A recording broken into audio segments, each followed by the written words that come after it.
Hello guys, this is your friend and we are back with a new fanfic.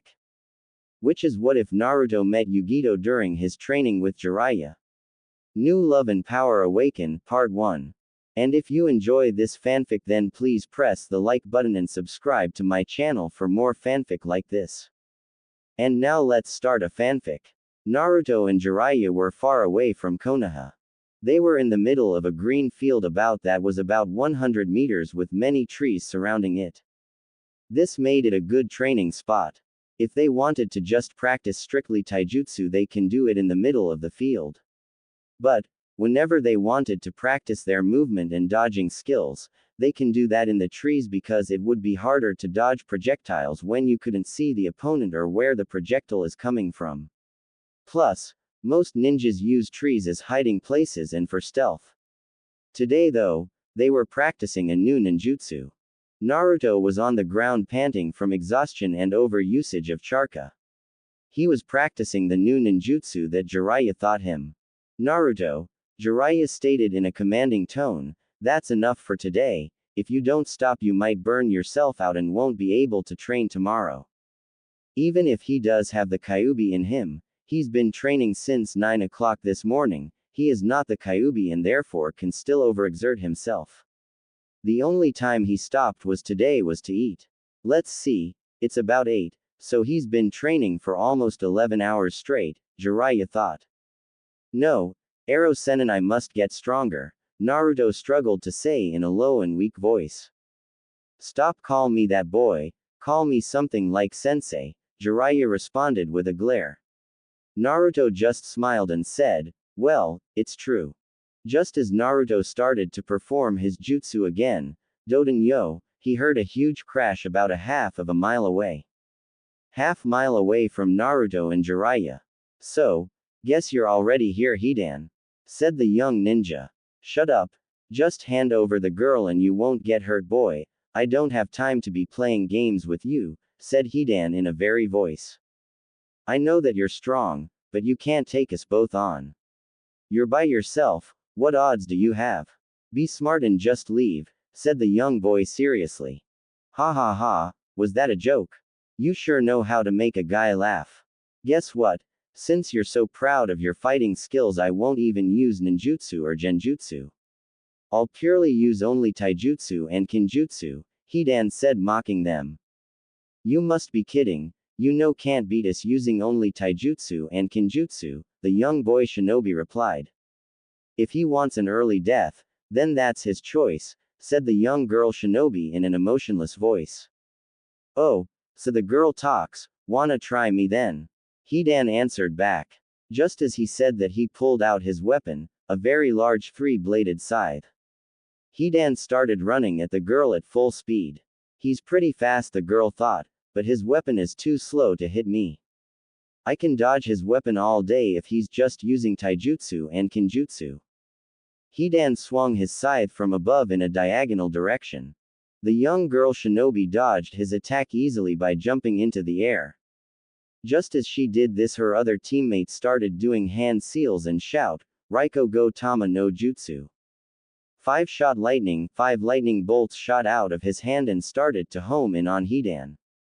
After his attack Hidan felt something coming from behind him and so turned around to see 5 lightning bolts coming at him with tremendous speed. Damn, they're fast Hidan thought I won't be able to dodge them. Hidan put up his hands to block the incoming attack. Just as he was in his blocking stance he felt a kick to his back, which made him lose his defensive stance and take in the 5 bolts straight on. Hidan fell to the ground.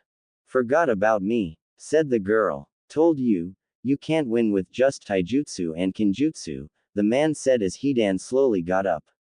The young shinobi was at Hidan's left side about 30 yards away while the girl was at Hidan's right side about 20 yards away, leaving Hidan in the middle.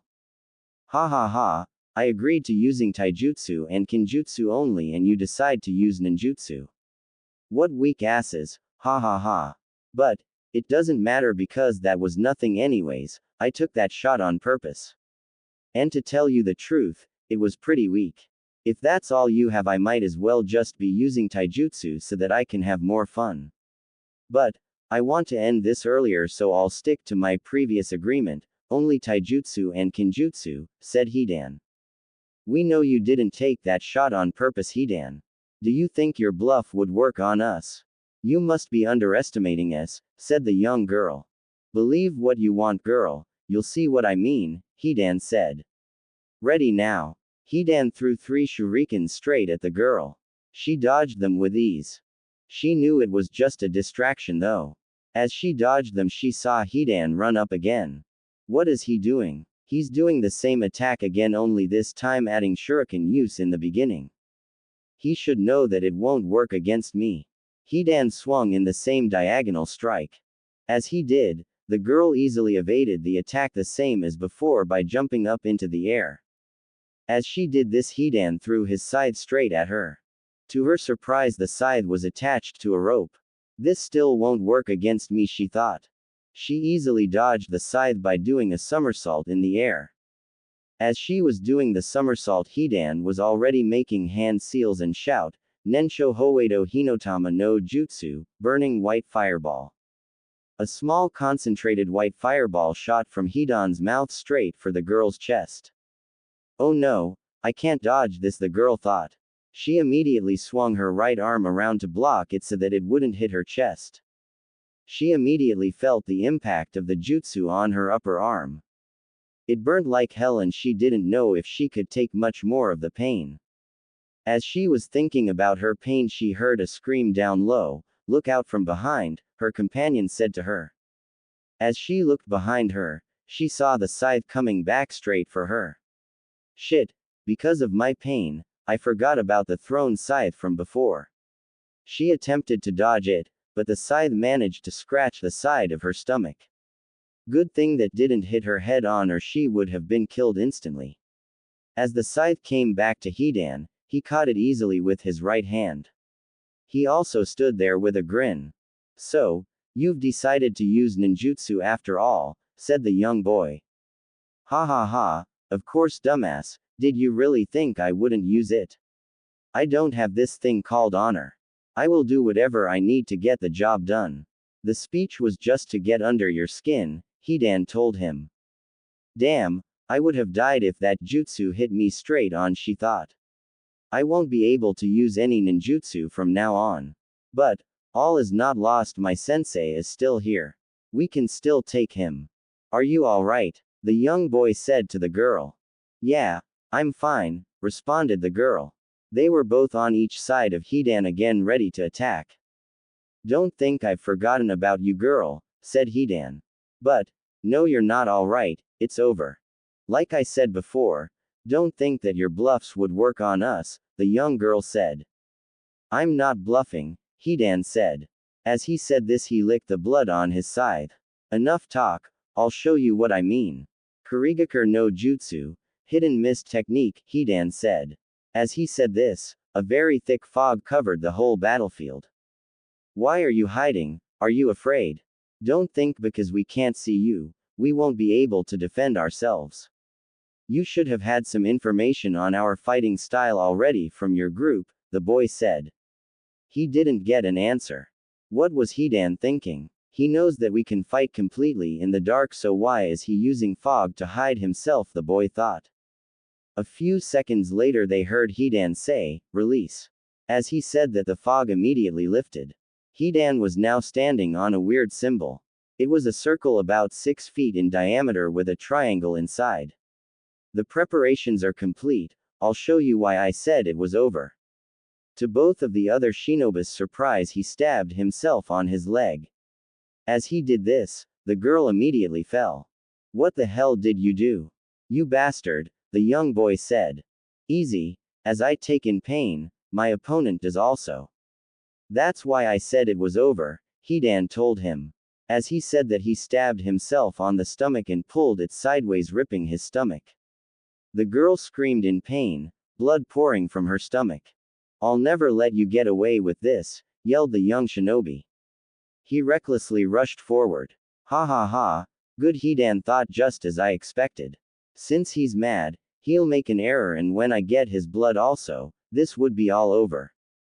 Hidan threw a kunai just to see his reaction to judge his rage. It even surprised Hidan when the young boy did not dodge the kunai. Instead cut his upper arm. Even better, Hidan thought he's such in a blind rage that he didn't dodge the kunai. This girl must mean a lot to him. Ha ha ha, weak fool, those things will just get you killed on the battlefield. This would be even easier than I thought. As the boy came closer, Hidan quickly ran right by his side and swung his scythe sideways.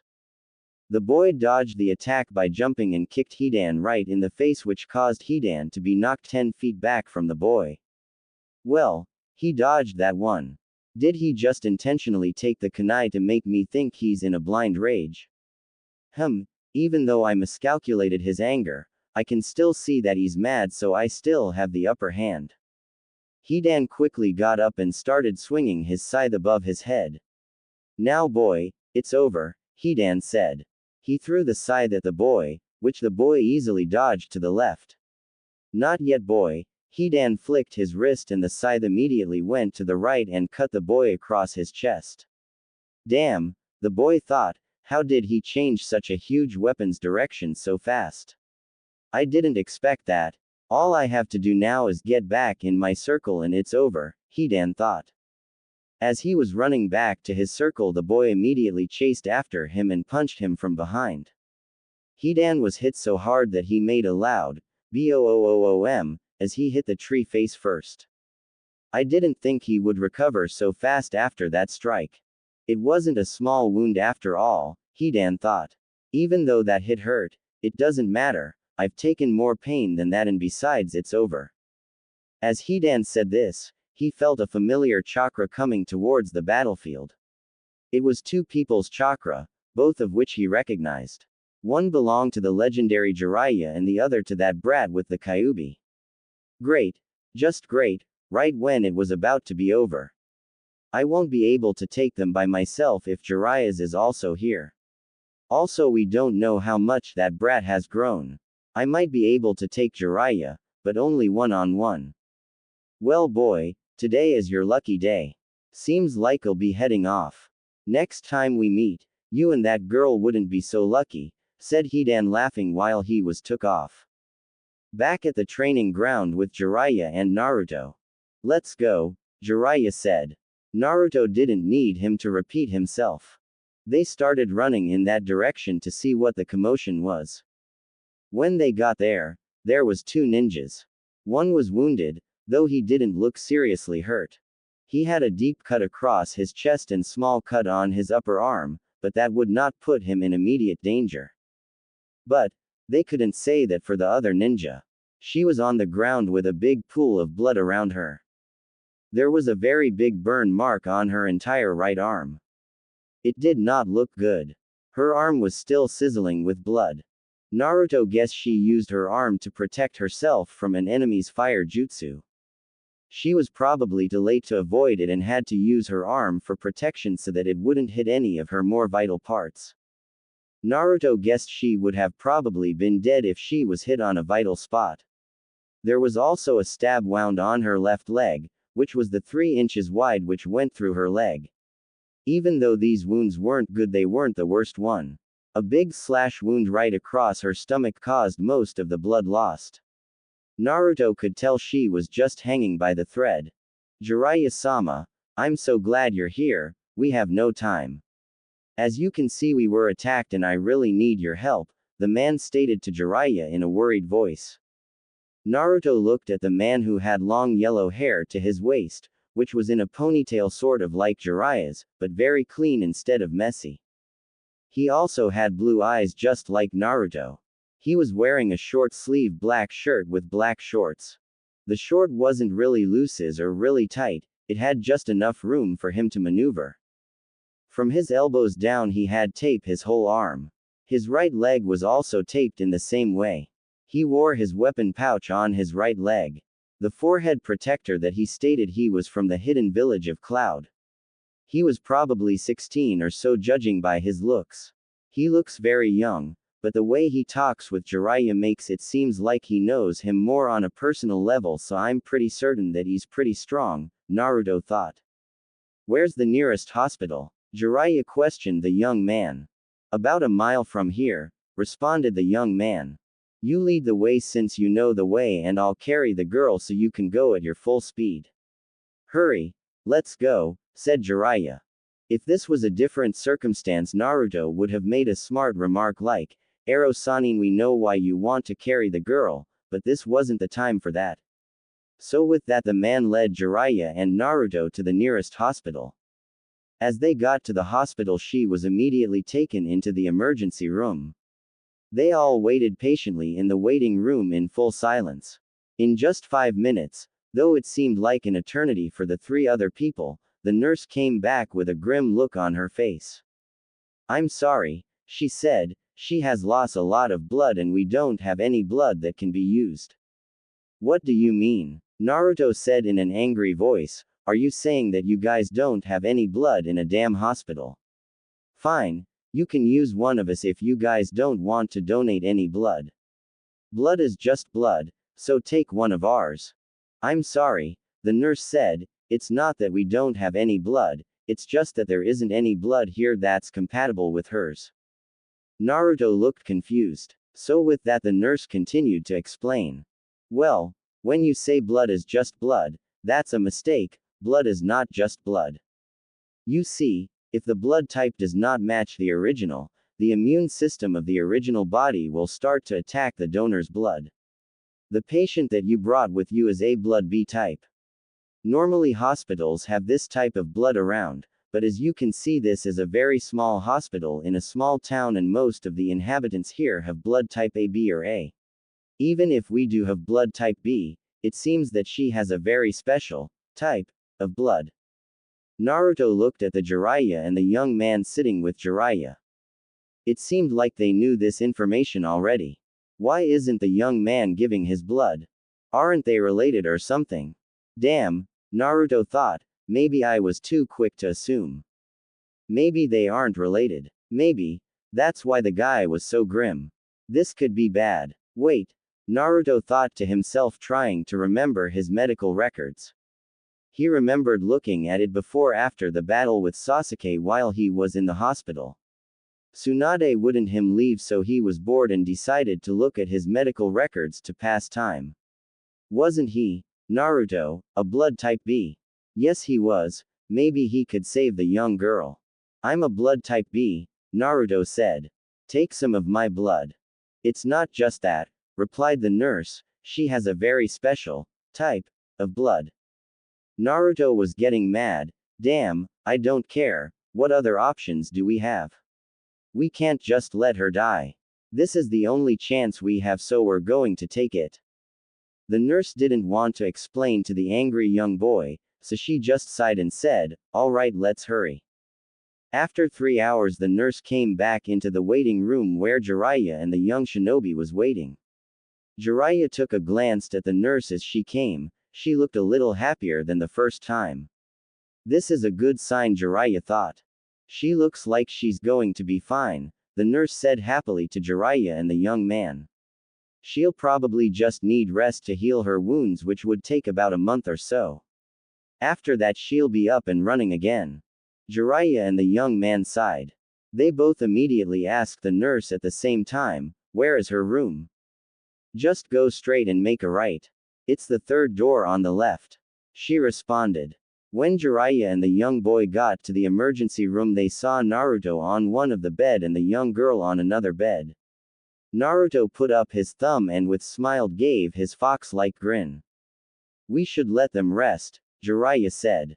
Besides, it's 11 and we need rest ourselves. Right, said the young boy. The next morning came and Naruto was already up. He was sitting on a chair looking at the girl with extreme interest. She was very pretty, Naruto thought. Naruto didn't notice this from yesterday because it was dark and mainly because she was all covered in blood. But today he could see her better because she was cleaned by the nurse. When he got a closer look, he was shocked to see how someone that looked like her could be a shinobi. Well, Sakura is a shinobi too, Naruto thought. He resumed his examination of her. She had long yellow hair which ended just below her waist. Her upper body was small and petite, but her lower body sported a very curvy hip and long legs, but was still small overall. She was wearing a short-sleeved shirt which was looked pretty tight on her.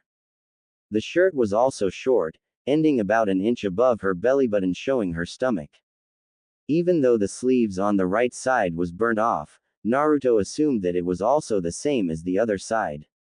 The shirt was half black and half white. Right above the chest it was all black, while right below it was all white. Well, actually it was red right now because the nurse still haven't changed her. She also wore a short which went just below her knees. It was also black. She wore tape around her arms and legs, sort of like someone Naruto knew, Sasuke. The most remarkable feature to Naruto was her eyes though. Even though Naruto haven't seen her open her eyes yet, he could see that it was slanted a little. It reminded him of a cat. He couldn't take his eyes off it and actually wondered if he would be able to once he actually saw them open. Naruto also figured that she was probably around his age. Naruto, if you stare at her any longer with your piercing eyes, it's going to burn a hole through her, Jiraiya said, giving a slight chuckle while standing in the doorway. He was there with the other shinobi. Naruto jolted for a second because he didn't sense anyone, but immediately returned to his normal self. This didn't go unnoticed though either by Jiraiya or the young man. Shut up, Ero Sennin, I was just wondering what she looked like because I didn't get a chance to see her yesterday, okay? Sure, Naruto, I know what you're thinking, Jiraiya said. Shut up, I said. I'm not like you, Naruto angrily replied. This just made Jiraiya laugh. The other man cut him off. Thank you so much for saving my student. By the way, my name is Kato. What is yours? Nice to meet you, Kato. My name is Naruto, he said. I think you already know him, Naruto said in a disgusted tone while pointing at Jiraiya. Kato just smiled. Yes, I know Jiraiya-sama back from a long time ago. Anyways, what happened and how did you guys get so injured? Naruto questioned the young man, interested in what happened. Sorry Naruto, I truly am, even though you saved my student's life, I can't tell you who attacked us or for what reason. I don't have the authority to do so, Kato said. This sort of shocked Naruto. I mean, he did save his student, right? Why couldn't he be told what happened? I hate being in the dark, Naruto thought. Kato saw how disappointed Naruto was. The truth was he really did want to tell the boy who attacked them and why, but it was for his protection and hers. If word got out that he told someone who was after them, the man in charge his village would not be happy. There are only a few people that should know.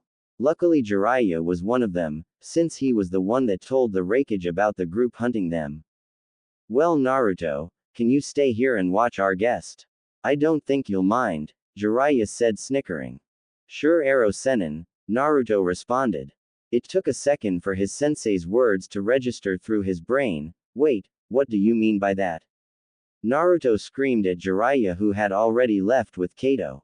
Jiraiya and Kato were on the rooftop. Jiraiya was leaning against a wall with his hands crossed while Kato was just standing there looking at Jiraiya. So, that's your student Jiraiya-sama?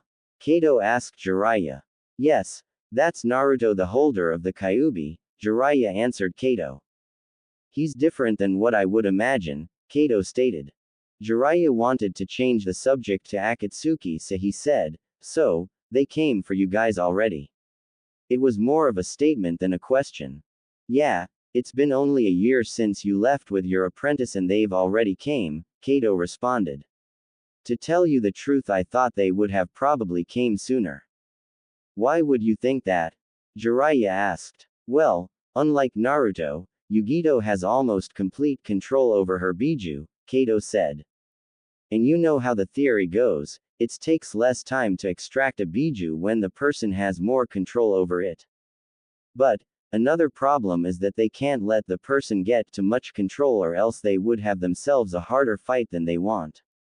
You see, they kind of have to balance it out. The Biju extraction theory sort of worries me because it might mean big trouble for your apprentice. For Yugito they might have sent only want to send a couple of members at the most, but if they wait until Naruto have almost complete control over the Kyuubi before they take him, they'll probably send the whole group. They would probably wait until he gets almost full control because if they got him now, then they'll have to be extracting it straight for 8 years, give or take 2 years. Even if Naruto does have full control over the Kyuubi, I don't know if he can take on 10 Akatsuki members at the same time. The Kyuubi would be able to, of course, but not a human vessel. He's still limited. I see. We'll worry about Naruto later on, but how many people did they send for Yugito?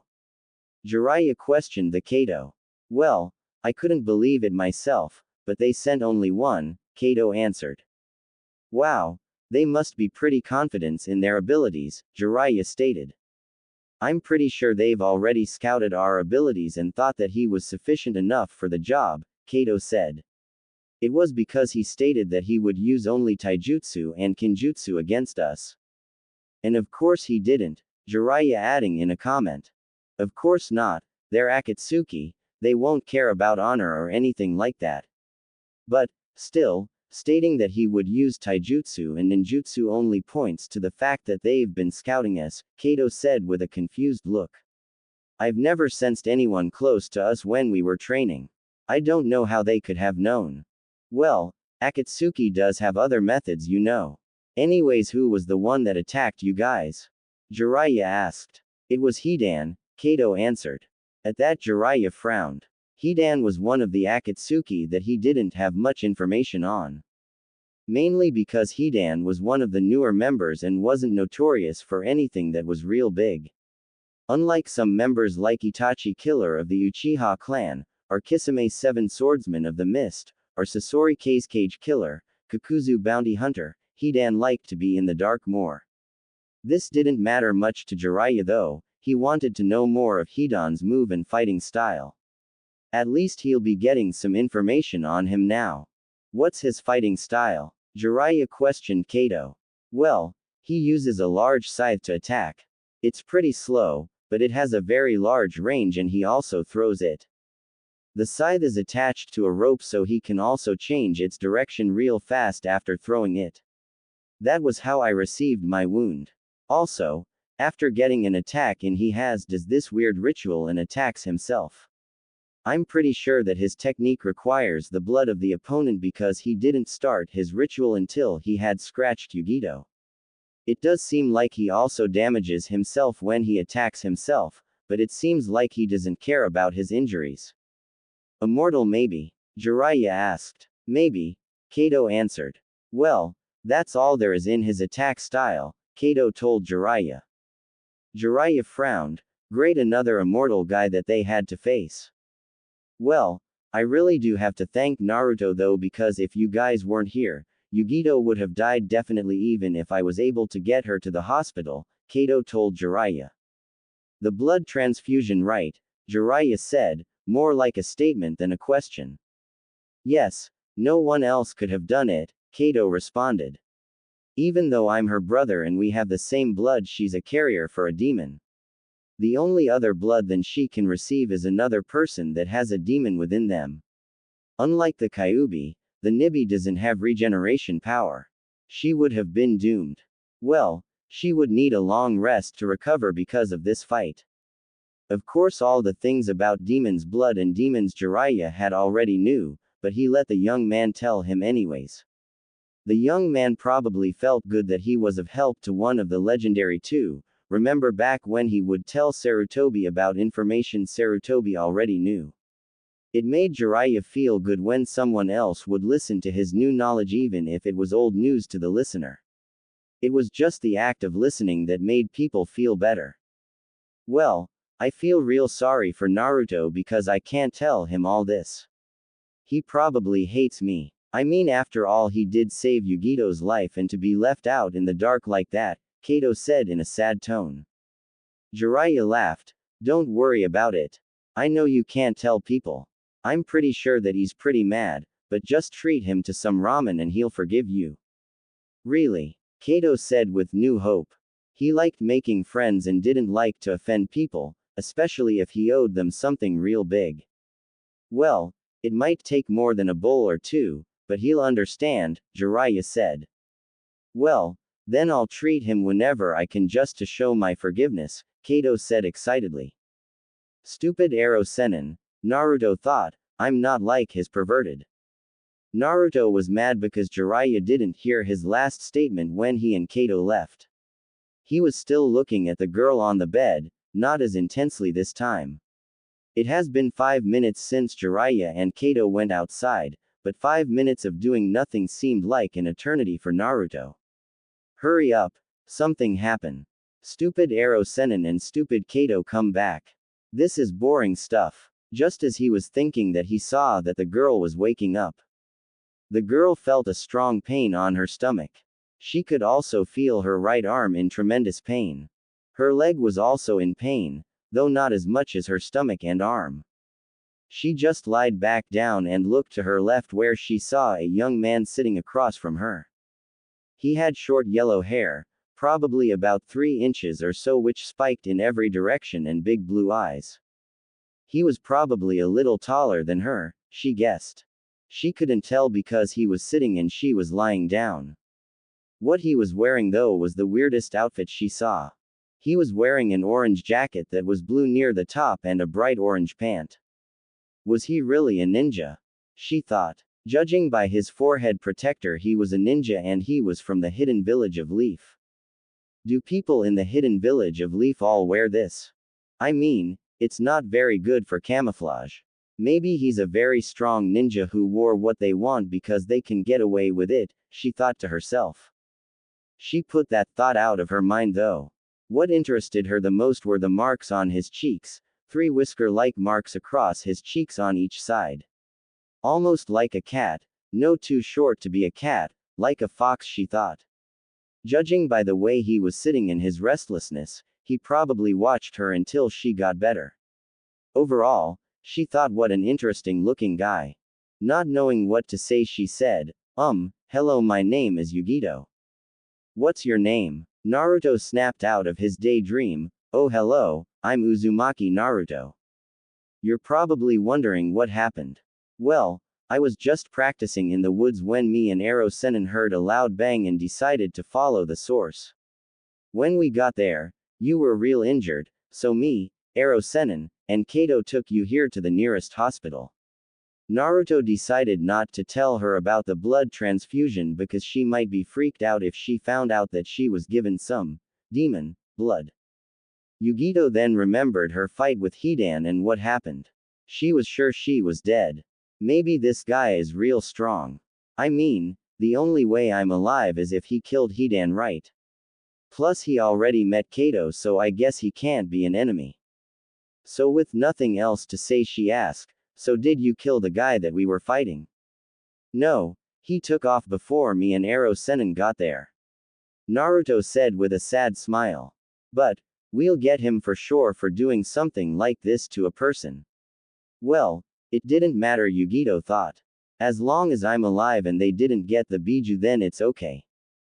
Well, I'm in your debt, Naruto. I know this doesn't seem like much, but, thank you, Yugito said with a warm smile. This made Naruto blush a little. What the hell's wrong with me, thought Naruto. He quickly recovered before she noticed anything.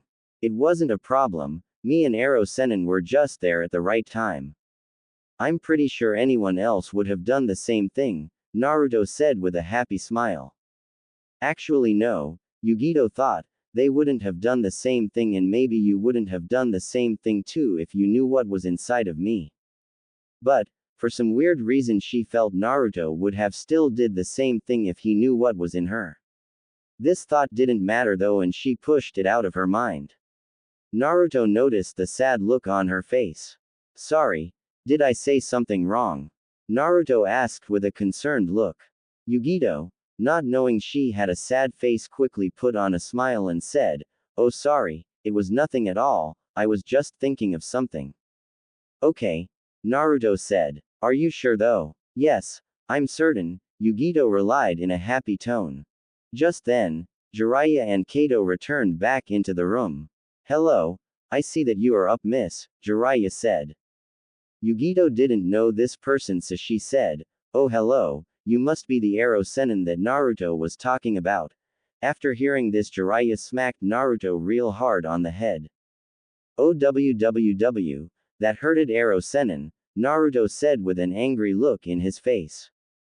Well, that's what you get for calling me that, Jiraiya responded. But, it's true, Naruto replied back in a loud voice. Well, anyways, my name is Jiraiya and nice to meet you, miss. Jiraiya said. Oh, my name is Yugito, said Yugito. Jiraiya of course already knew this, but it would seem weird for him to know her name when he hasn't met her yet.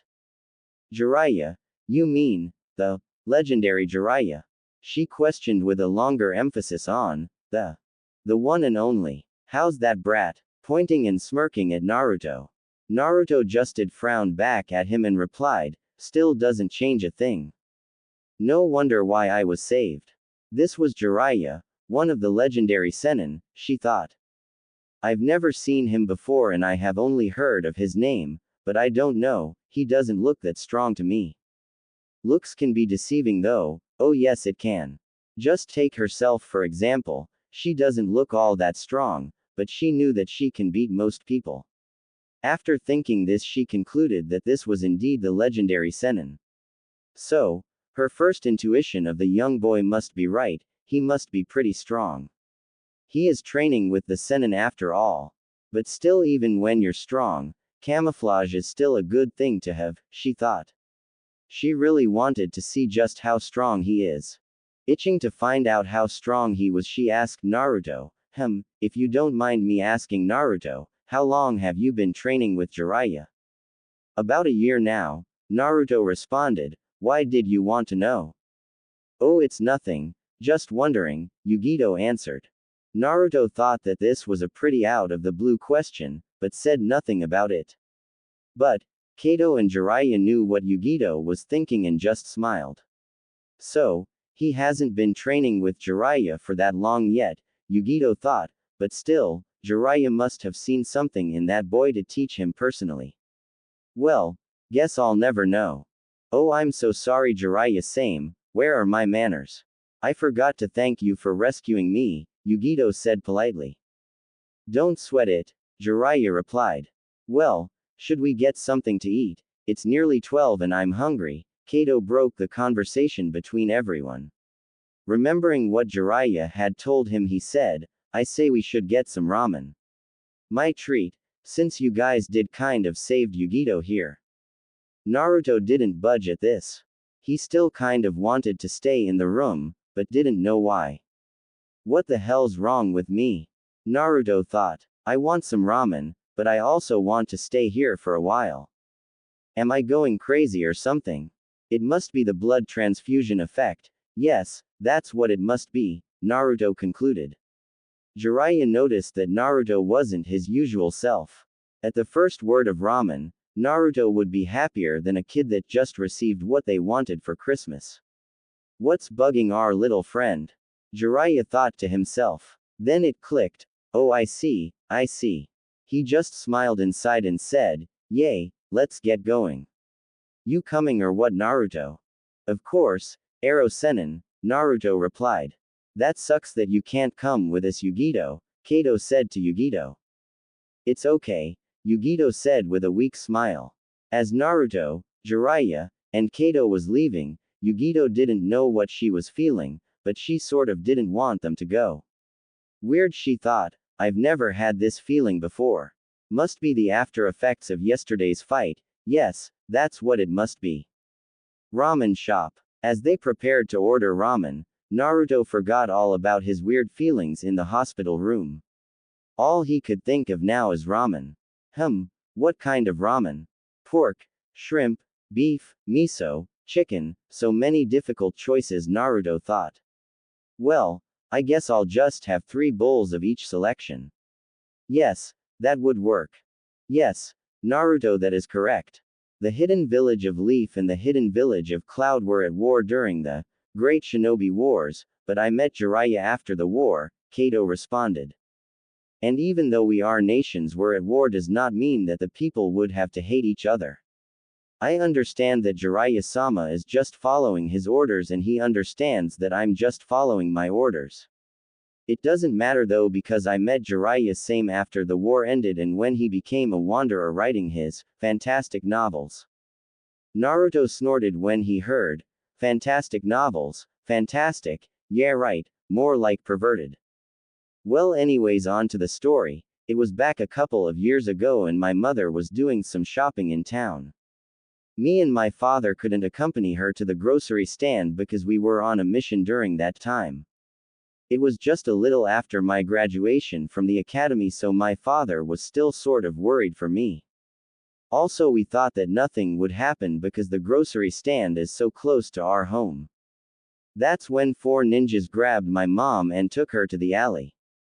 She was not a ninja so she couldn't do anything. They wanted to do some stuff with her and that's when Jiraiya here showed up to stop them. We wanted Jiraiya to stay with us longer, but he insisted that he needed to do some research. We thanked him and he went on his way. Long story short, Jiraiya saved my mom and I owe him a lot for that. Luckily he was in Lightning Country at that time. Even though Jiraiya's been coming around more lately, Yugito hasn't seen him until today. I don't think Jiraiya wanted her to know how he looked like. Probably so that Akatsuki won't know what he's up to. Even if Yugito doesn't talk, which I know she won't, people could have seen it all and word might spread reaching Akatsuki. This could damage his information system. I've also been seeing Jiraiya more lately because Akatsuki are slow putting their plans into motion now, Kato thought. I know it seems weird that I know him on a more personal level, but that's all that I can tell you, sorry kid. I haven't even told Yugito my relationship with Jiraiya. Naruto thought it was pretty weird that they seemed to know each other better than just a one-time coincidence, but he pushed that out of his mind. What were you doing in Lightning Country, huh, Arrow Sennin? Naruto asked Jiraiya knowing the answer already. Just doing some research my boy, just some research, Jiraiya answered with a smile. Should have known, said Naruto ashamed at his sensei. The three finished their meal and set back out to the hospital. When they got there, they went back to Yugito's room. Naruto and Jiraiya stayed for about 5 minutes when Jiraiya suddenly said, well, Naruto it's time to go train. Ready to go back. When Naruto heard this he tried to think of something so that they could stay a little longer, but couldn't find an excuse. Why did he want to stay longer anyways?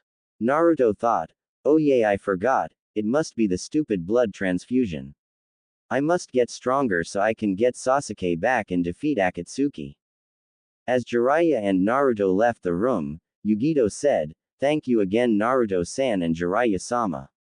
At this Naruto's heart jumped and he replied, no problem anytime. They started walking when they heard Kato's voice, Jiraiya-sama can I talk with you for a minute in private?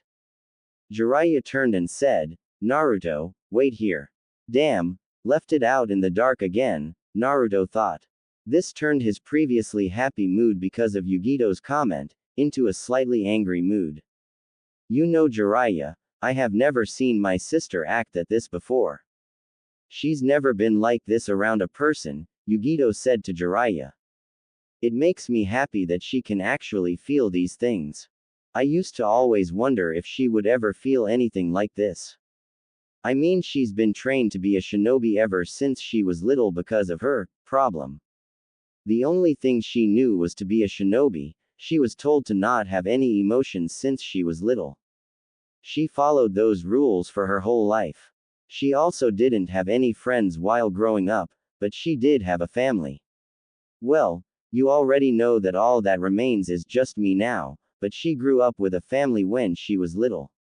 Even though she was told right from wrong and followed it, she would just follow the rules of a shinobi and never show any emotions. Even I haven't seen any emotions out from her until today. Jiraiya just smiled. Yes, I know something odd about Naruto today also but, I think that we shouldn't press this or try anything funny. I mean they still got other problems on their hands with Akatsuki and the like.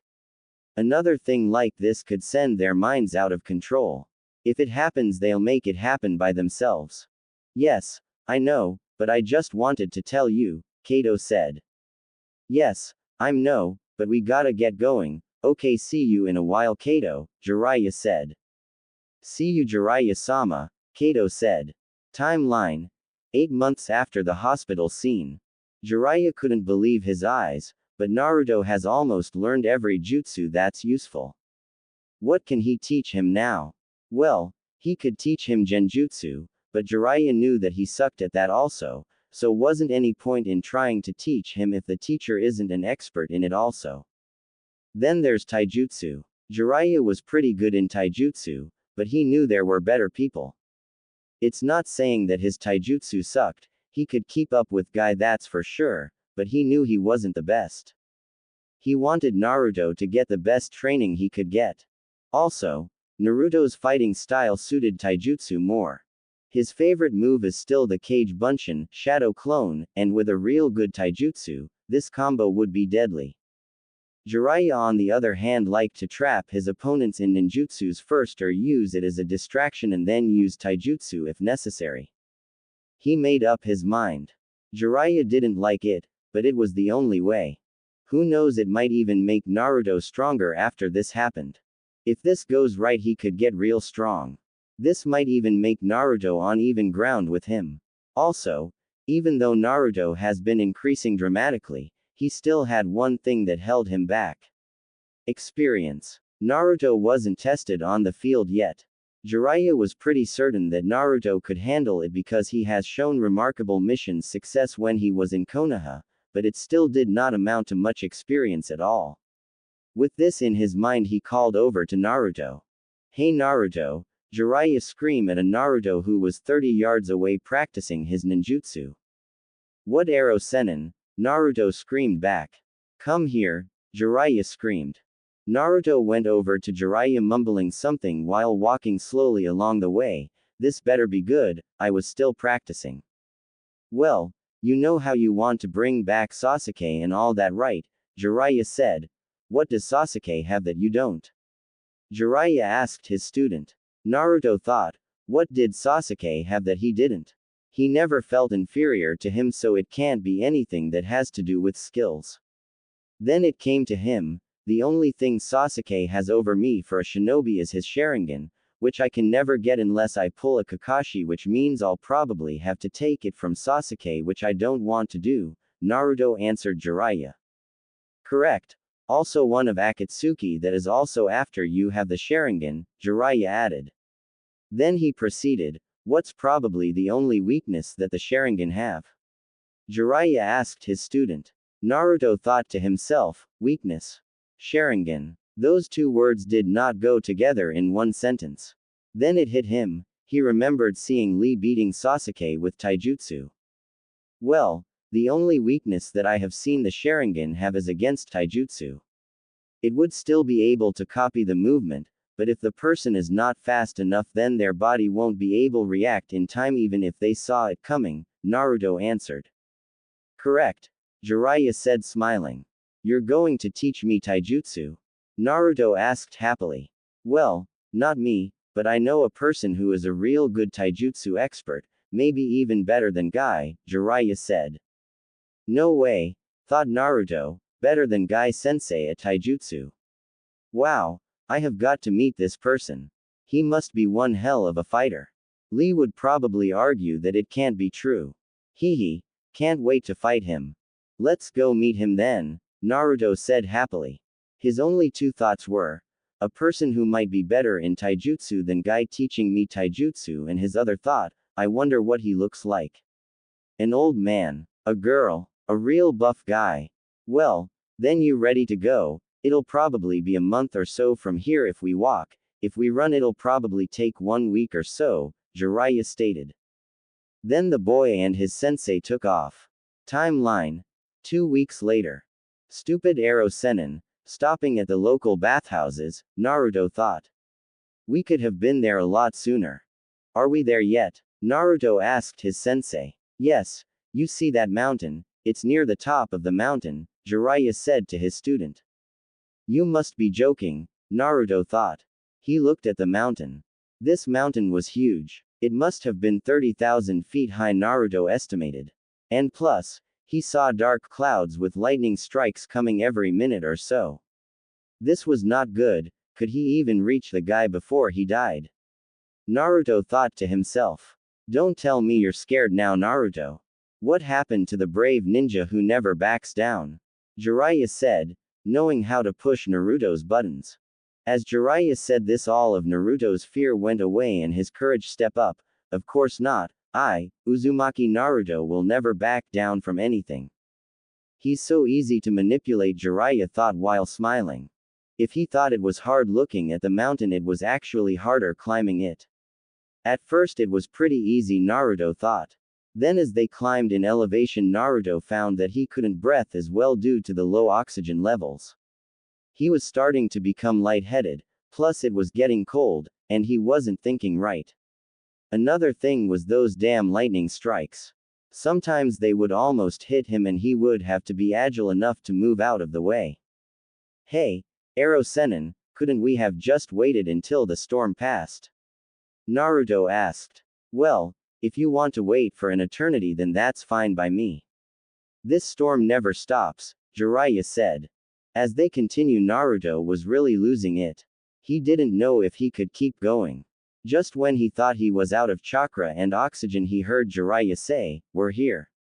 Naruto climbed up the cliff and saw a huge city. He couldn't believe it. There was a city in a place like this. The whole city was made out of a black material. Could this be true? Was it rubber?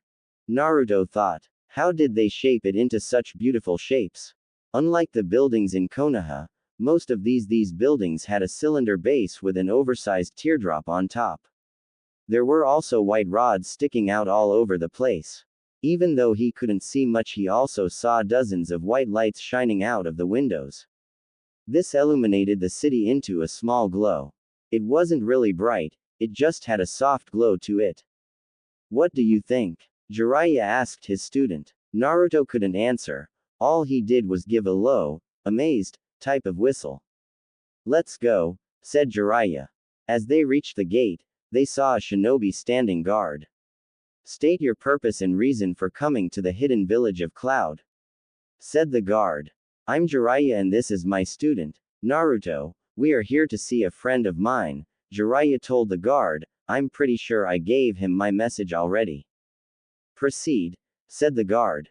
As they started to walk, Naruto asked his sensei, when did you write to this friend? When we're at the bathhouses, Jiraiya said to Naruto. All because it seems like I'm having fun doesn't mean that I'm not working. You probably thought that I just wanted to stay at the bathhouse, right? Well, I was still waiting for the response from my friend. With that, Naruto felt guilty. So this whole time he was working instead of just having fun. Man, I got to stop judging him so harshly. As they walked down the street, they came to one of the bigger houses in the village. This one was 3 stories high and about as big as a house that he remembered back in Konoha. Yay! This house was probably around Sasuke's house, Naruto thought. Even though it was around the size of Sasuke's house, it was completely different. It looked like just every other house on the street. It had the same cylinder base with an oversized teardrop on the top. Jiraiya knocked on the door. As the door slowly opened, Naruto saw who the man was. It was Kato. What? You never told me my next sensei was going to be Kato, Naruto yelled angrily at Jiraiya. Well, you never asked, Baka, Jiraiya answered back. I just thought that a master of taijutsu and kinjutsu would, be a little older, Naruto said in a low tone. Looks can be deceiving, can't they? Jiraiya said, and don't be so disrespectful. Oh, I'm so sorry, Kato-san, Naruto said apologetically. None taken, Naruto-san, Kato said smiling. Well, I should get going now. Don't be so easy on him, Kato, he can take it, Jiraiya mentioned to Kato. Don't worry, I won't, Kato replied. Bye, Jiraiya-sama. Bye, Kato, and see you later, Baka, Jiraiya said to Naruto. With that, Jiraiya left. As he was walking down the road, he was just thinking, with this, I think it might actually work. He will become very strong, no doubt. I just hope he doesn't get other things on his mind. Well, Naruto, come in and make yourself at home. We have 2 open rooms and you can take either one, Kato told Naruto. Inside the house everything was not made of rubber like Naruto thought it would be. The ground and walls were, but all the furniture was made of ordinary things. Right when he entered he saw the dining room. There was a medium-sized table right in the middle and 4 chairs, each a side of the table. Right after that to the right was a kitchen. It had all the usual things like a stove, refrigerator, an oven, and a counter to chop food on. The living room didn't consist of much except a medium-sized couch and 2 small single couch. There was also a bathroom with the usual things like a mirror and a sink with not much else. Naruto went to the 2nd floor and saw 4 rooms, 3 bedrooms and a bathroom. Each of the bedrooms contained very little, just like downstairs. Each bedroom had a bed, a drawer, and a closet. Overall, Naruto started to think that training was all Kato did. No wonder why he's a taijutsu expert. He went to the 3rd floor, which only consists of a rubber floor. This must be the dojo, Naruto thought. Naruto was surprised when he saw another person there. Yugito was still practicing when she felt a familiar yet different chakra in the air. She turned around and saw that it was Naruto. Oh, hello Naruto, Yugito said, trying to hide her joy. What are you doing? She thought. Ninjas aren't supposed to show any emotions, what are you doing here? So, she lives with Kato. So, then they must be dating, Naruto thought. When he thought about her possible relationship with Kato, his heart sank a little. What was this feeling? Naruto never felt like this before. It was felt bad, even worse than when Sakura didn't want to recognize him. You have no time to be wondering about how you feel right now, Naruto, he thought to himself. Kato didn't tell you, I will probably be here for a year or so practicing taijutsu with him. Naruto asked her. Actually no, he never mentioned anything like that, Yugito replied back to Naruto. Damn, in the dark again. These damn old people keeps putting me and other younger people in the dark. Well, Kato's not that much older than me, but why does he do that, Naruto thought. As Naruto was thinking this, Kato appeared at the door. Oh, there you are Naruto, Kato said. Well, since you didn't go around our village yet, I think Yugito should show you around. Yugito, think you could show Naruto around for a little bit? Kato asked her. Sure. Let's go Naruto, Yugito said to Naruto. With that they both went downstairs and left the house. As they went out the door, Yugito led Naruto by going to her right. Well, this is the hospital, Yugito said to Naruto and pointed to a large building on her right. It was also all black. The only thing that wasn't black was the windows and a huge red cross in front of the building. They continued to walk a little further and Naruto saw a shop and he was certain that it was a restaurant. With this knowledge, his stomach let out a loud growl. Stupid stomach, Naruto thought. Oh, I forgot, you must be hungry climbing the mountain, let's get something to eat, Yugito said to Naruto. They went to go sit. Naruto noticed that a lot of people were looking at them with cold eyes. He remembered those eyes from Konoha. It was not a pleasant thing to go through. Did they know I have the Kyuubi in me?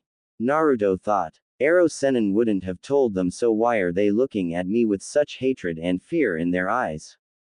Little did Naruto know, those eyes weren't looking at him. They were looking at his companion accompanying him.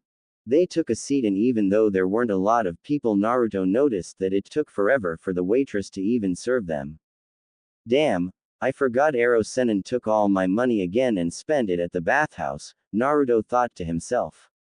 Naruto cursed Ero Sennin in his mind. Noticing something wrong with Naruto, Yugito said, I'll get this one Naruto, I know you don't have that much money because you probably haven't been doing missions lately, so it's okay. Don't worry about limiting yourself also, you see that we don't have much in the house, so we just basically use money for necessary things. Naruto sheepishly thanked her. Naruto ordered 10 different plates of ramen while Yugito ordered some rice and pork. Wow, He must like ramen a lot, Yugito thought. There was an awkward moment of silence as neither teen made a move to speak. Naruto felt this awkwardness, decided to break the silence. So, what kind of things are you into, Yugito? What are your dreams, hobbies, and stuff like that? What a weird question, Yugito thought. No one has ever asked me that before. Ever since I was born, all I remember was to be a good shinobi. I was here to be a tool, to die for my village if necessary, to make our village powerful. Dreams and ambitions were not to be thought about. Hobbies. There wasn't any time for that. Well, I don't have much hobbies or dreams. I just want to be a good shinobi so that my village can use me, Yugito answered him. What the hell? Naruto thought. It wasn't the good shinobi part that made that surprised him. It was when she said, use me, that made Naruto think, what the hell? You don't have any goals for yourself. You're only doing this for the village. Naruto questioned her. Basically yes, Yugito replied. So you don't even want to be a shinobi? Naruto asked. Well, I like to be a shinobi, but I don't have any time for anything else, Yugito replied. She felt like Naruto was making her think too much about how she was only a tool for the village. She didn't like that much, but what else can she do? She was born a shinobi and will die a shinobi. So, what are your dreams, hobbies, and stuff like that? Yugito asked Naruto, hoping that he would forget asking her questions. This worked for her. Well, right now I have a few goals. One of my goals is to rescue one of my teammate, Sasuke. He went to Orochimaru to gain more power and I promised that I'll bring him back no matter what, and I always keep my promises, Naruto told Yugito. He had an angry look on his face when he said Orochimaru. Yugito knew who Orochimaru was, I mean who didn't. She heard tales of the snake Sennin and how strong he was. She also heard really bad rumors about his experiments and how he treats people. All in all, she assumed he was a real bad shinobi, since he was also a Class S missing nin. Well, wouldn't that make Sasuke a traitor? Yugito asked Naruto, a little confused that he would try to return a traitor. Shinobis don't rescue traitors of the village. They kill them on sight, Yugito thought. Technically yes, but not to me. He's my friend and I will rescue him no matter what, even if he is a missing nin, Naruto replied with a determined look on his face. Even if my village won't accept me rescuing him, then I'll become a missing nin myself if I have to. Strange. This boy has a bond with his friend. He's willing to become a missing nin just to rescue his friend. Didn't he know that most missing nins were killed on the spot? And he's willing to sacrifice his life for a friend that betrayed the village. She thought that by making him talk that she would think about her situations less, but instead it made her think about her situation even more. Shinobis weren't supposed to have bonds. If one of my former teammate went to another village or betrayed my village like that, I wouldn't hesitate to kill them, she thought. Or would I? That hasn't happened to me yet now that I think about it. Well, when you go and rescue him, tell me, okay? I want to help.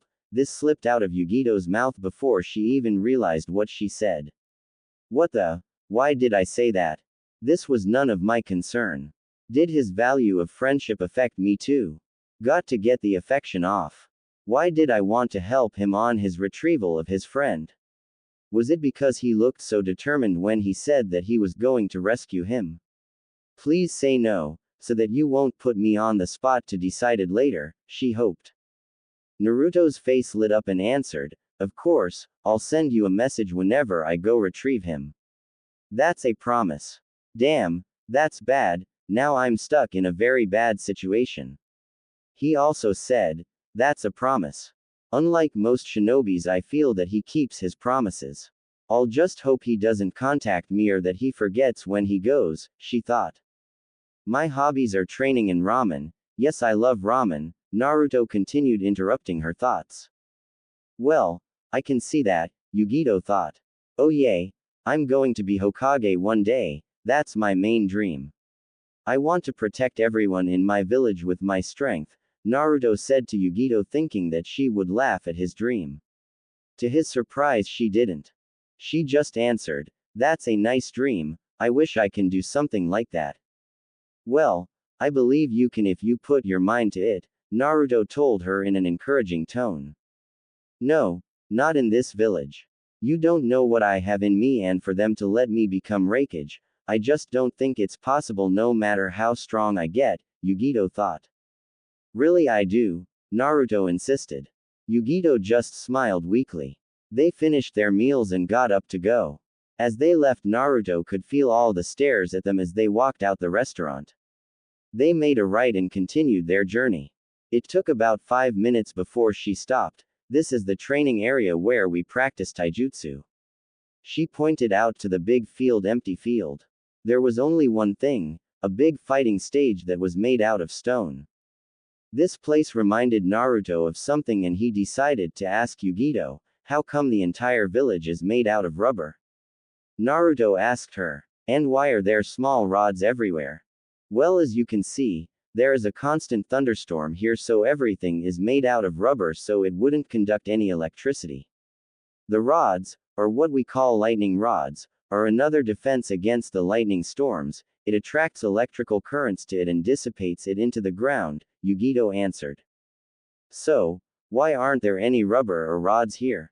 Naruto asked. Yugito just stared at the field, so Naruto decided to also stare at the field. It was no less than 20 seconds when a huge lightning bolt struck the arena. "I see," Naruto thought, "you not only have to worry about your opponent, but the environment also.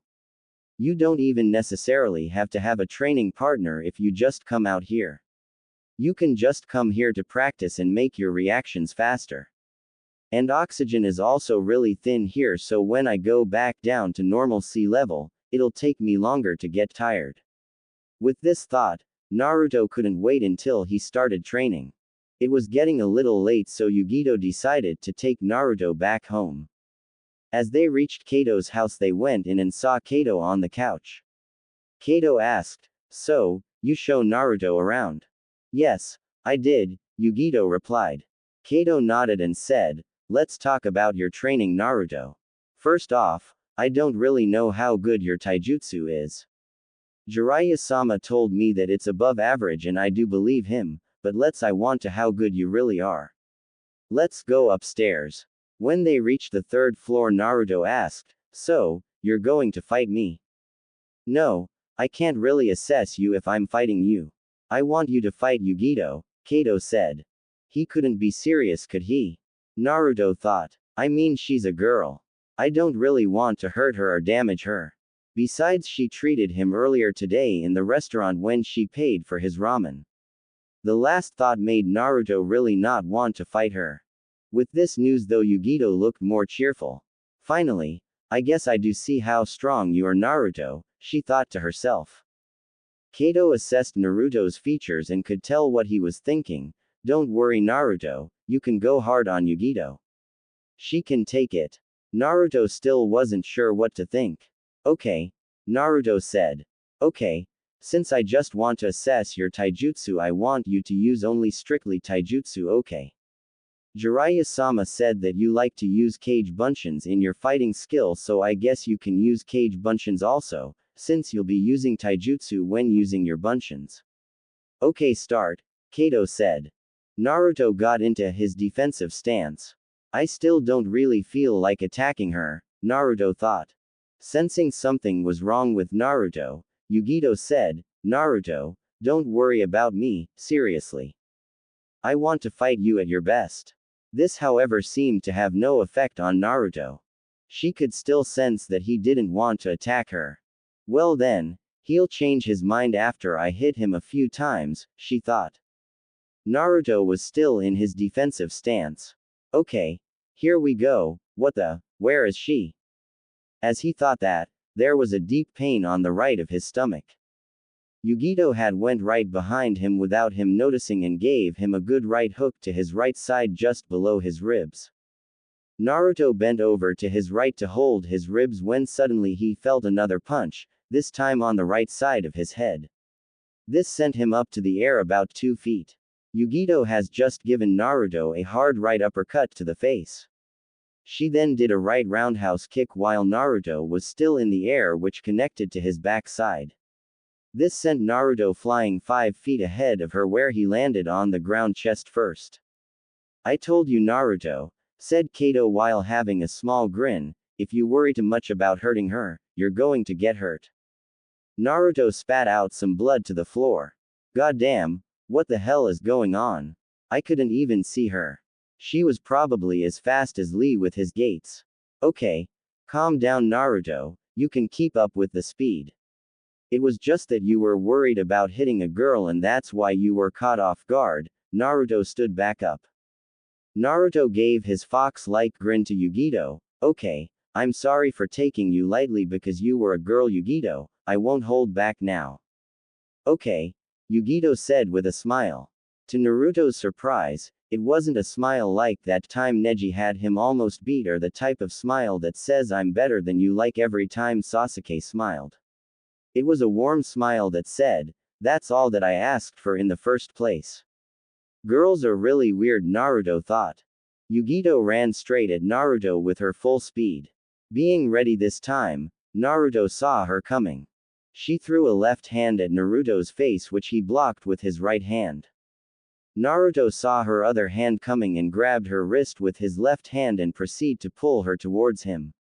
Using her momentum against her, Naruto also elbowed her right in the stomach.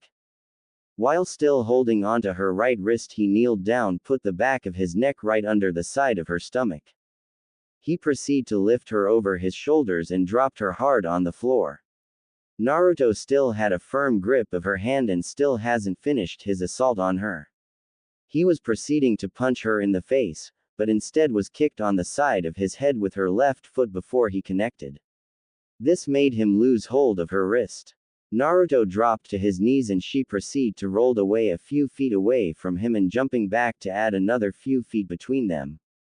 "I see you're going to take me serious now," Yugito said while smiling that same smile. "Well, I did say I was and I don't go back on my words, so yeah, I'm taking you serious," Naruto replied with a smile. "It's my turn to attack," Naruto thought. He ran straight at Yugito.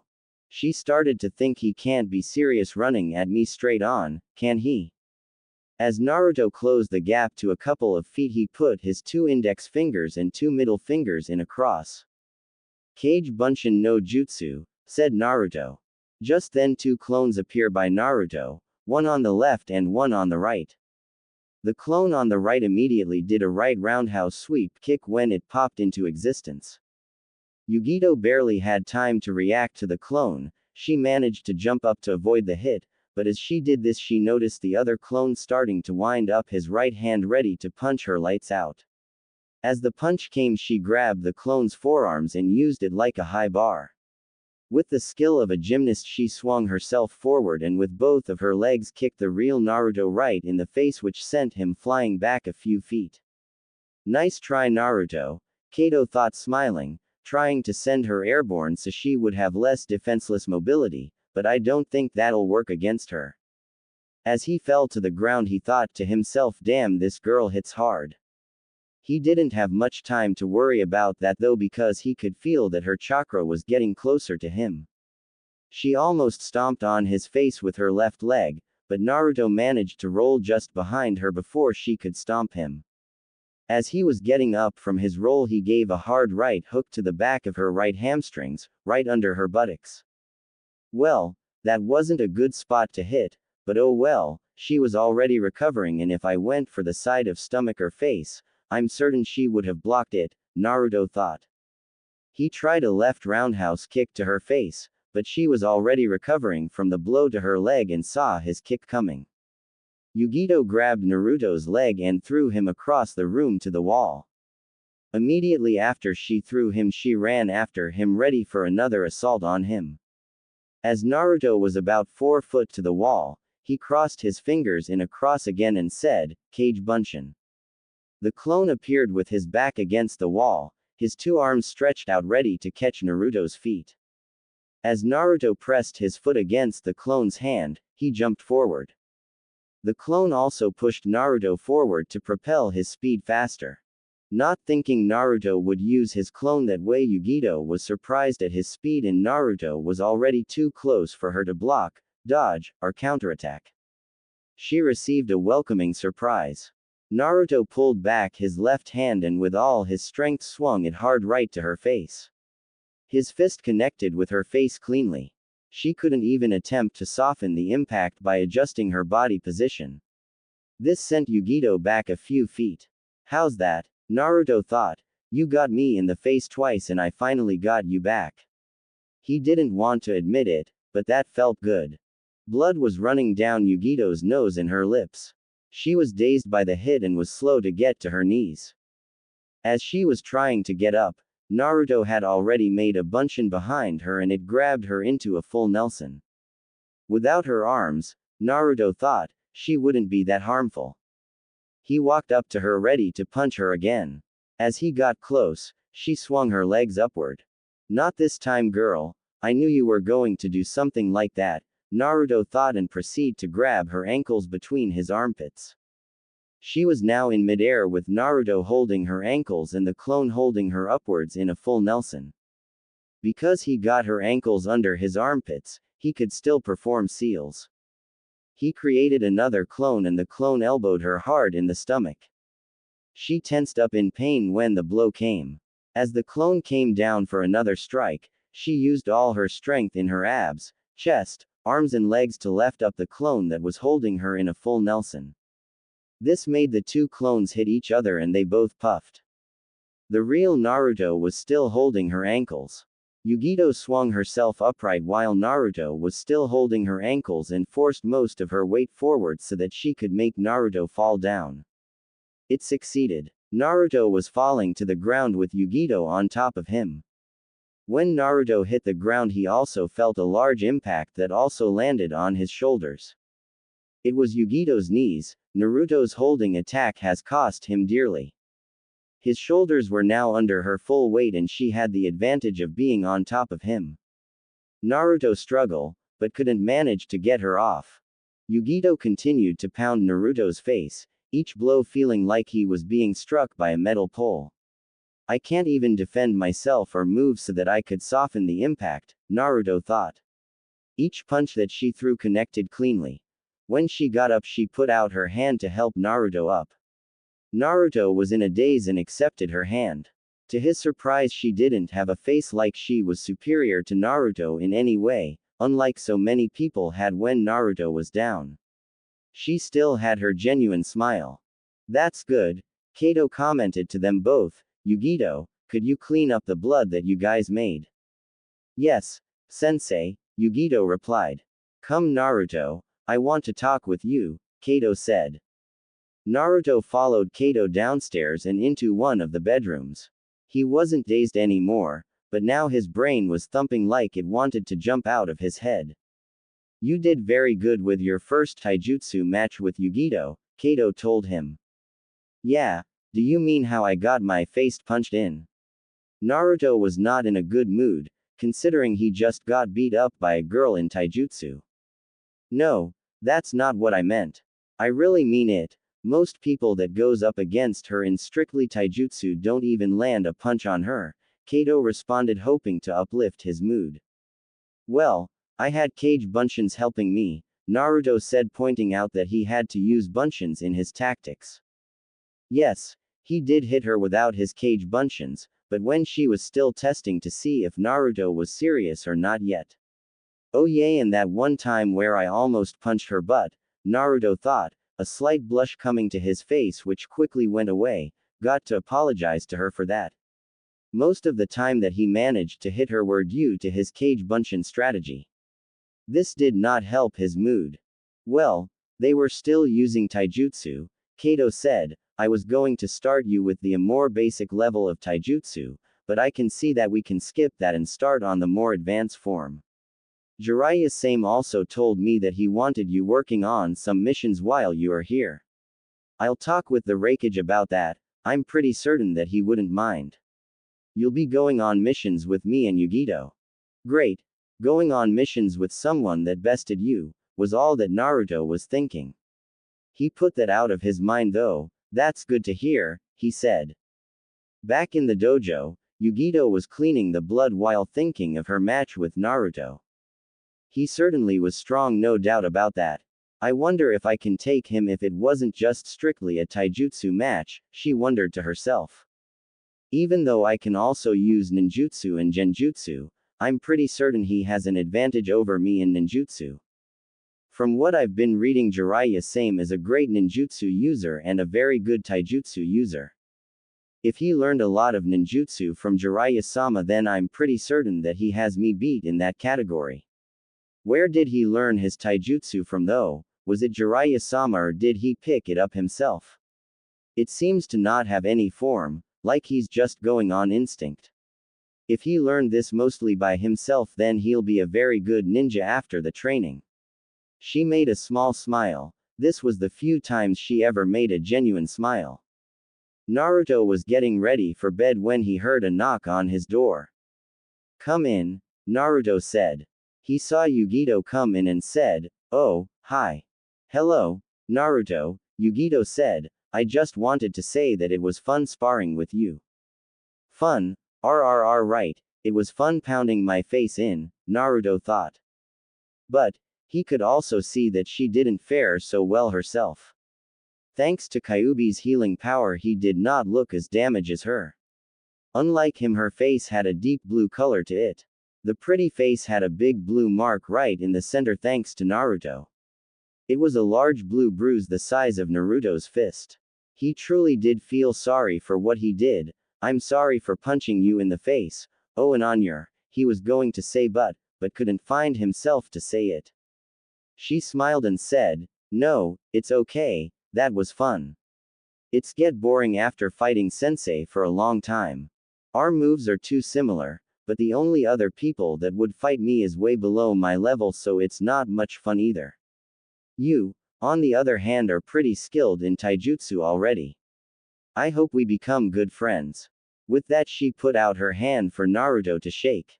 Naruto took her hand and shook it. "Well, you're pretty interesting. See you, I gotta go to bed." She walked out of Naruto's room. She thought he was pretty skilled and fun. Getting her face pounded was fun, or was it when she was pounding him? Hope to become good friends. He's interesting. Damn, girls are so hard to figure out, Naruto thought. With this thought, he went to open his door. Just as he opened his door, he saw Yugito open the door that also led to Kato's room. She turned back and said, "Anything wrong, Naruto?"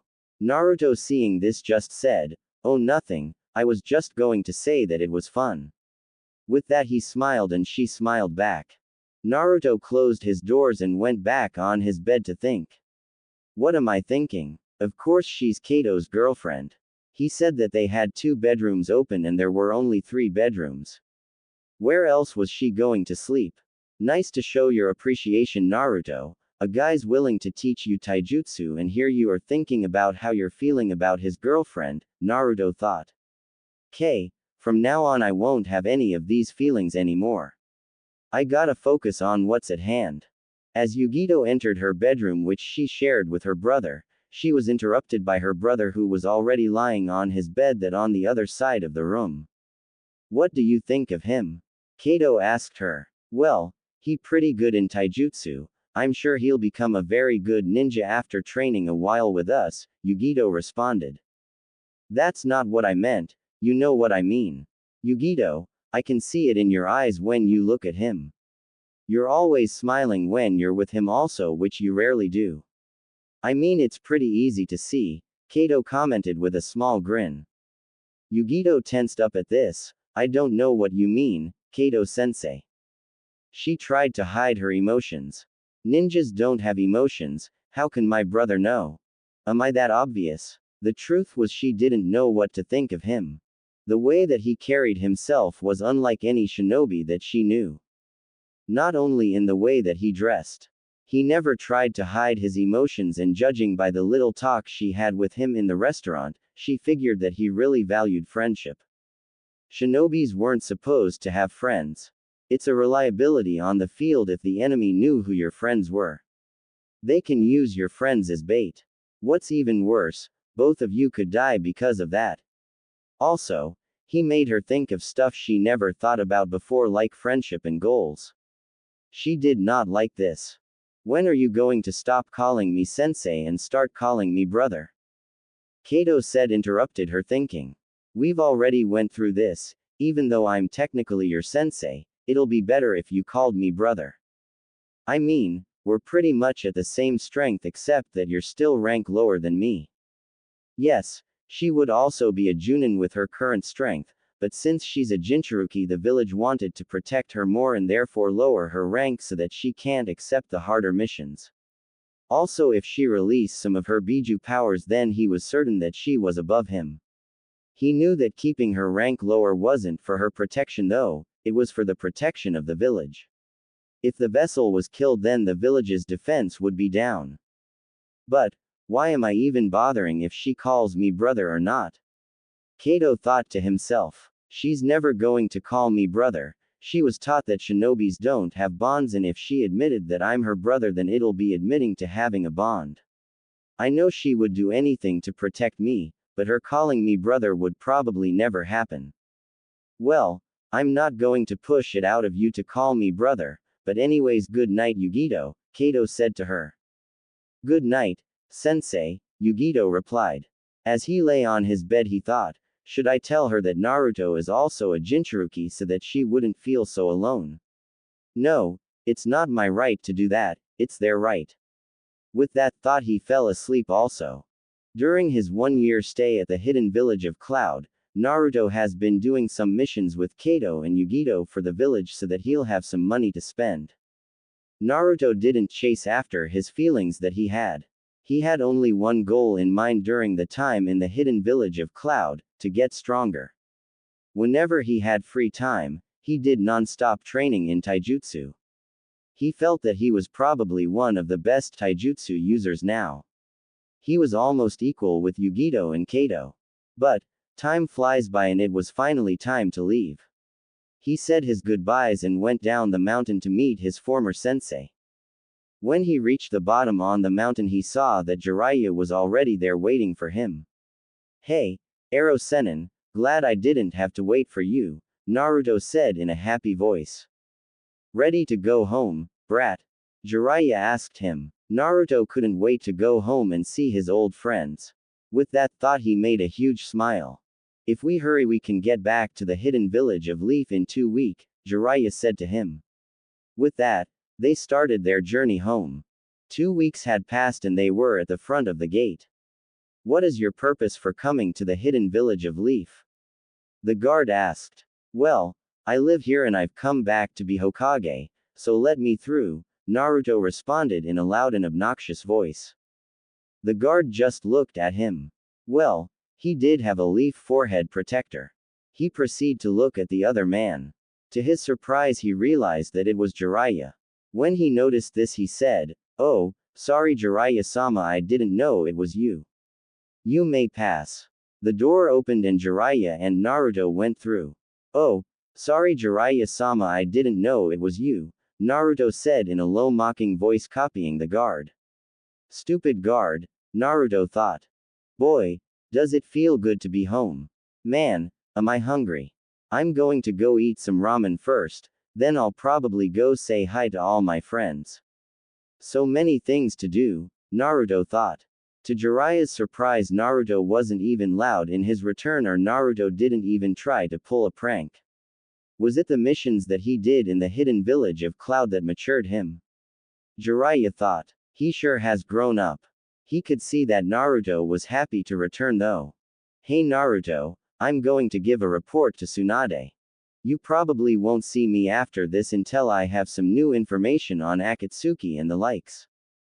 I'll probably come back a few times to visit you, but I guess this is goodbye. I've taught you everything I know, so I'm of no further use. I know that you're strong and I can't protect you anymore, so take care, okay? Maybe when this whole mess with Akatsuki is through, we'll be able to relax more, but until then I'll have to keep updating my information network, Jiraiya said in a sad, serious voice, but having a smile. Knew that leaving Naruto was the best choice for Naruto and him. Jiraiya could update his information network easier because he didn't have to watch the kid anymore, but it still hurt him that he wouldn't have Naruto around anymore. Another thing was that if Jiraiya was always there to protect him, then Naruto would never be strong enough to protect himself even if he learned all the jutsus in the world. Some things can only be taught in a life or death situation. Jiraiya didn't expect to have these kinds of feelings when he first started to train Naruto.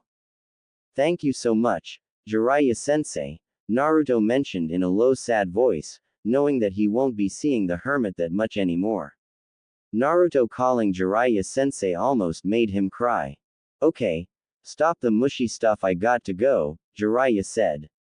With that he hopped on the rooftops and started jumping towards the Hokage tower.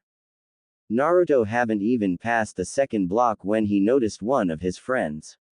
It was Lee. Lee recognized Naruto at once and said in his loud and youthful voice, "Naruto, you've come back, my youthful friend. Everyone was waiting for your return. I must go tell everyone." Before Naruto could get a word in, Lee was already running to spread the news that Naruto has come back.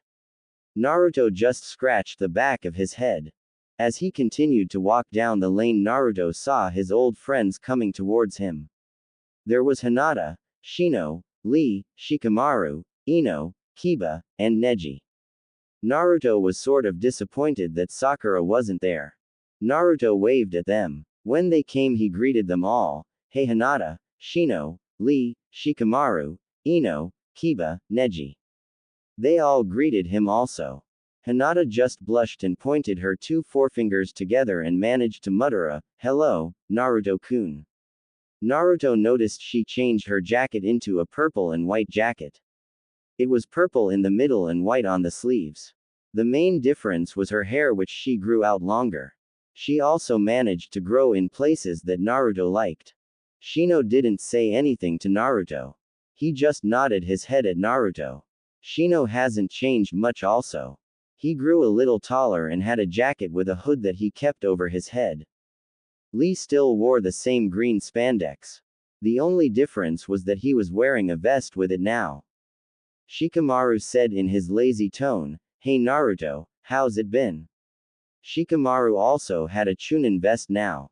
He grew his hair a little bit longer, but overall he still looked the same. Ino smiled and said, "Hey, Naruto." Naruto noticed that Ino regrew her hair to reach her back again. She also let her bangs cover one of her eyes.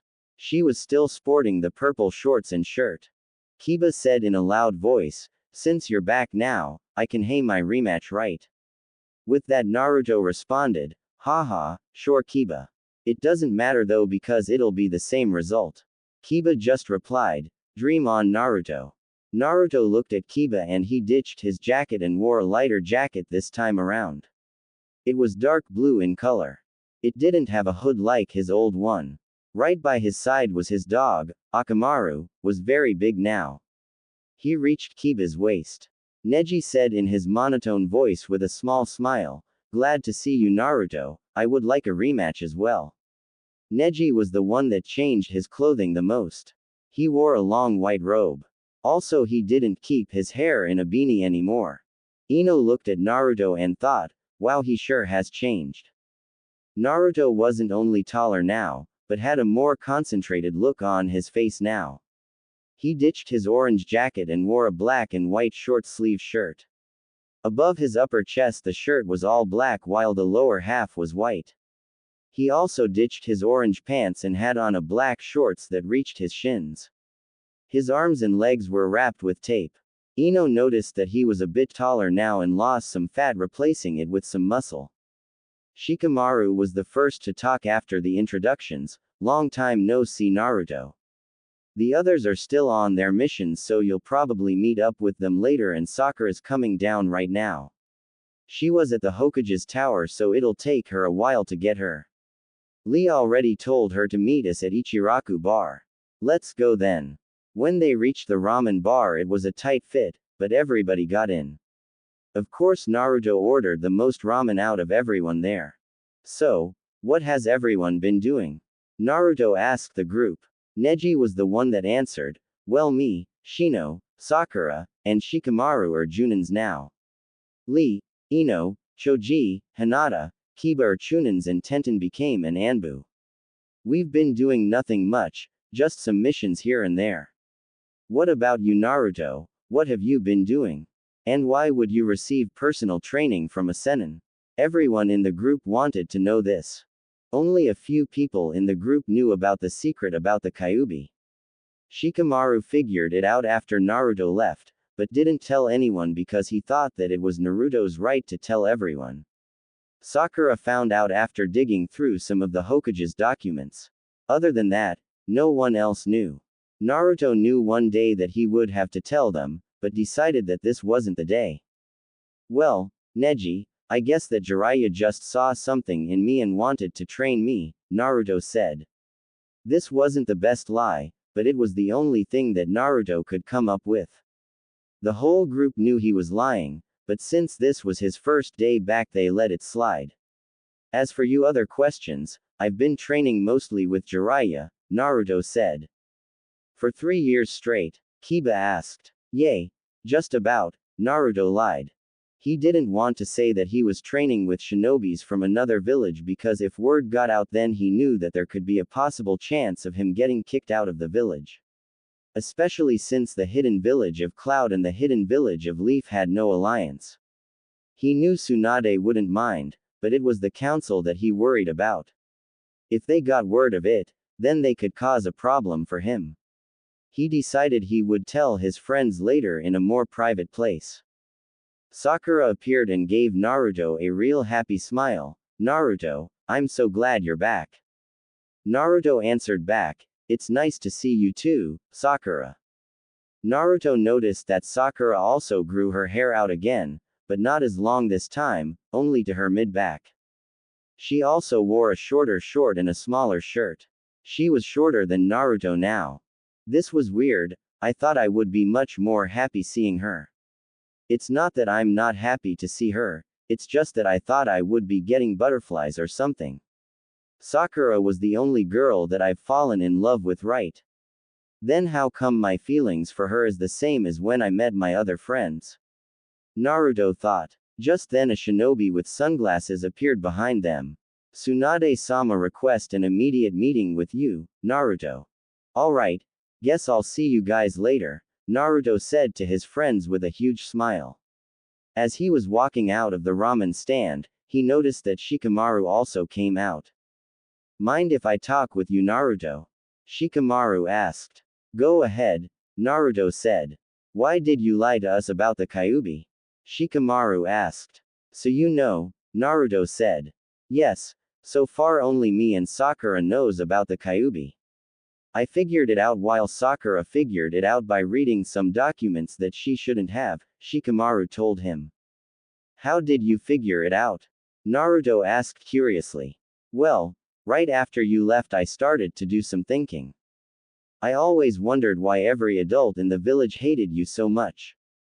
Also, another thing was that most parents told their kids not to associate with you.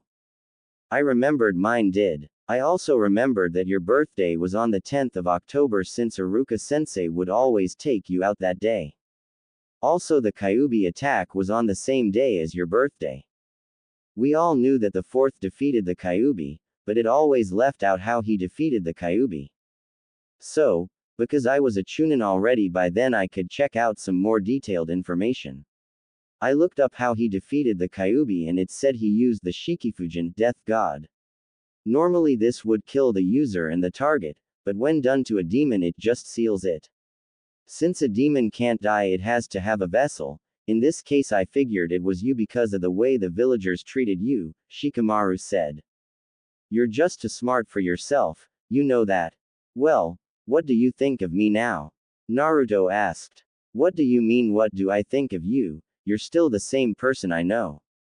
Nothing has changed. That's why I was wondering why didn't you tell them yet? Shikamaru asked. Thanks for not telling everyone yet. Right now is not the time yet, but one day I will tell them, Naruto told Shikamaru. Alright, but they're your friends and I'm sure they won't change their opinion of you, Shikamaru said.